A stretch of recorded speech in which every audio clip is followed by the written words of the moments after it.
Now, is there an approach or a way where a man can still take care of his own business when his wife declines without all of that negative consequences that come with using adult digital content? And the answer appears to be to just take care of his own business without using it. So let's go ahead and take a moment to pull up this chart here. So what we have here is the consequences of taking care of your own business, and it's broken up by daily and weekly, and doing so with and without a device.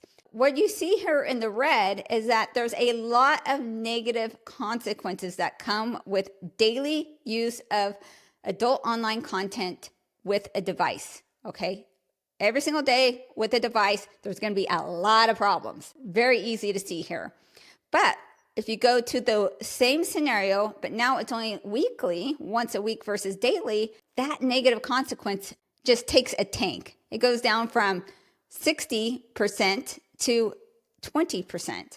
So we have a significant dump just in decreasing the frequency. So if you're taking care of that business, even using the device, it's not really much of a problem. And then if you go over to the daily habit in blue, the daily habit without using the device, even if it's every single day, it's still not much of a problem.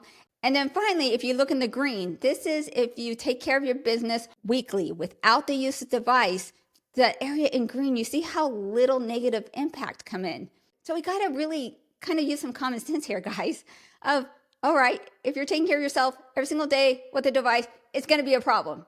But I don't think that most men are in this case. You can mitigate those negative consequences by switching down to weekly or not using a device or a combination thereof. So this is what I'm saying. We can't have an all or nothing approach here because I just don't think it's going to work for most men. And you may say, well, Monica, why even do it if there's going to be negative consequences at all? And my response to you would be that's because I only have the chart up that has the negative consequences. Why don't we take a minute to pull up the benefits of doing so? Because this is what people are missing. They're only looking at the negative side. They're not looking at any of the positive side that comes out of it. And what you see here is there's positive outcomes across the board, no matter which way you use it. So you can't pull up and argue against how profoundly bad it is when there's also benefits to it. That's what I'm saying here. You got to look at both sides. So for a marriage or a long-term relationship to endure, a man must reclaim his sexual frame. So you must decide for yourself, weighing all the positives, all the negatives, thinking about your libido, your wife's libido, any particular set of individual values or religious standards that you may have for yourself. And you weigh all this together and come up with your own plan that you choose to adhere to.